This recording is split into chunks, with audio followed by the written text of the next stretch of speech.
Саламатсыздар, құрметті көрермен. Біз өзіміздің кезекті дәрісімізді бастаймыз. Өткен жолы сабақта біз қазақ хандығында ислам дінінің келуіне кіріспе жасаған болатынбыз.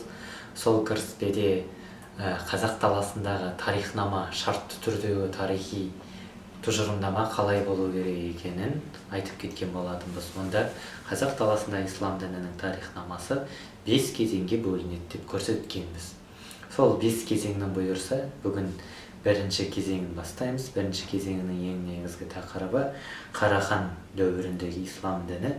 Қарахан дәуіріндегі ислам дінінің келуі, кейін оның Орта Азияда дамуы, басқа Қарахан мемлекетінен кейінгі басқа мемлекеттерге ықпал етуі турасында сөз қозғайтын боламыз.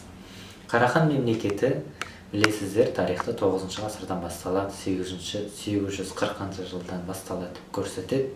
Мынау ұйғыр қағанатының құлауыменен жаңа мемлекет дүниеге келеді. Бұл мемлекеттің аты тарихта Қарахан мемлекеті деп аталады. Осы аталмыш мемлекеттің көптеген тайпалары болады. Бұл мемлекет басында тәңіршілдік дінін ұстанған барлық түркі тайпалары сияқты, көк түріктер сияқты көк тәңірісіне табынған, сыйынған тайпалардың бірі болады. Дей тұрғанменен Қарахан мемлекетінің арасынан Жағма деген тайпа болып, осы Жағма тайпасының көсемі Сатық ханзада дейді, ямасы Жабығу деп атайды біздің Қарахан мемлекетінің түсіндірмесінде.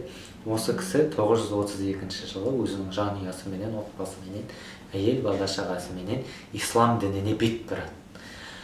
Кейін бұл кісі билікке келген тұста 940 жылдары өзінің билігін күшейтіп, Қарахан мемлекетінің басына тағына отырып, кейін Қарахан мемлекетінде жалпылама түрде исламдану кезеңі басталады. Бұл кісіден кейін өзінің Сатық Боғрахан, осы арада айта кету керек, халық арасында бұл кісіні Боғрахан, Бурахан деп атайды, яғни бурадай күшті. Түркілердің түсінігінде бура деген, оның ішінде Қарахан кезеңінен басталатын бура деген түсінік пайда болады. Сатық Боғрахан өзі ислам дінін қабылдап, мұсылманшылықты қабылдағаннан кейін өзіне Абдул-Карим деген есім алып, осы атпенен көптеген жазбаларда, мұсылман жазбаларында кездесіп қалады. Кейін бұл кісі қайтыс болғаннан кейін оның үлкен баласы Муса ибн Абдул-Карим, бұл сұлтандардың сұлтаны деген атпен белгілі, сұлтан ас-Салатин деп айтады араб тарихшылары. Бұл кісі 2 жыл билік құрғанда исламдану кезеңінің гүлденген кезеңі деп атайды. Яғни Қарахан мемлекетінде жаңа исламдану кезеңі шартты түрде жүре береді. Негізгі исламданып болып, Қарахан мемлекетінің мемлекеттік діні, мемлекеттік ұстанымы ислам дініне жеткен кез, бұл Сатық Боғра Абдул-Карим қағанның екінші баласы Сүлейман ибн Абдул-Каримнің тұсында болады. Сүлейман ибн Абдул-Каримді Арслан хан деп айтады. Арслан хан бұл арыстан деген мағынаны білдіреді. Осы арада қызық оқиға, негізі Қарахан мемлекетінің хан тағына отырғанда жаңа Сатық ханның дәстүріменен Боғра хан деп атайтын тұғын. Яғни Бура хан, Бураның баласы деген мағынада, Бурадай күшті деген. Но Арслан хан деп атаған тұста, бұл Арслан деген ислам әдебиетінде исламды жаңартып отырған исламның қаһармандарын арыстанға теңеген. Мысалы, Әли, пайғамбарымыздың күйеу баласын Әли, Хазіреті Әлиді Алланың арыстаны деген сияқты атаулар бар.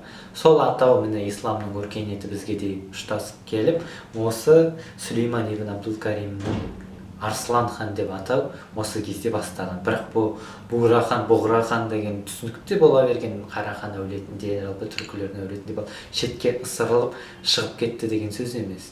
Бұл Сатық Боғраханның түсінігінде дәстүрі қалыптастырған. Осы оқиғаларды өзге көбіне келтіретін Ибн Әл-Асир деген атақты ислам әлемінің көрнекті тарихшысы бар.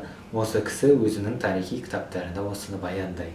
Ол кісінің айтуынша милади 960 жылы, яғни біздің жыл санауымыз бойынша 960 жылы Қарахан мемлекеті исламданып 200 мың түркі халқы, енді Ибн Әл-Асирдің жазбасында 200 мың басқа дін өкілдері, дінсіздер ислам дінін қабылдады. 200 мың шатыр деп айтады. 200 мың шатырдың ішінде санап келгенде бір 400 мың 500 мыңдай халық шығады. Демек осыншама халық бір жылдың ішінде ислам дінін қабылдаған деп келтіреді.